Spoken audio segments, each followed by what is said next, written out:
Episode আড্ডাতে তোমাদের স্বাগত জানাচ্ছি বন্ধুরা। আজকের এপিসোডটি হতে চলেছে মহাধামাকাদার এপিসোড। আগের দিনের নতুন প্রোমোতে আমরা দেখতে পেয়েছি নেশাগ্রস্ত অবস্থায় রাহি রাহুলকে প্রপোজ করেছে। কিন্তু রাহি কেন স্বেচ্ছায় নেশা করবে?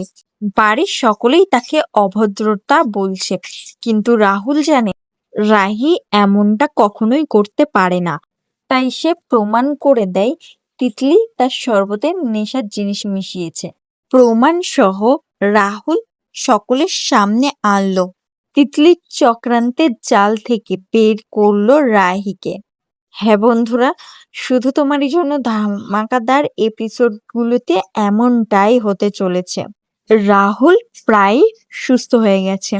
রাহুল সুস্থ হয়ে যাওয়ায় রায়বাড়ি তার জন্মদিন উপলক্ষে পার্টি রাখে। রায়বাড়ি আলোকিত হয়ে ওঠে। আস্তে আস্তে আত্মীয় স্বজন সকলেই আসতে থাকে। ঠিক তখনই তিতলি চক্রান্তের জাল বুনে ফেলে। রাহির শরবতে নেশাগ্রস্ত কিছু মেশাই, আর সেটা খেয়েই রাহি এমনটা করতে থাকে। তখন রাহুলের মা, ঠাম্মি সকলেই রাহিকে উল্টোপাল্টা বলতে থাকে। তখন রাহুল এসে বলে, মা, রাহির কোনো দোষ নেই, কারণ রাহির শরবতে অ্যালকোহল মিশানো হয়েছে, আর যে এটা করেছে তার নাম হলো তিতলি। হ্যাঁ মা, তিতলি রাহির শরবতে নেশার জিনিস মিশিয়েছে।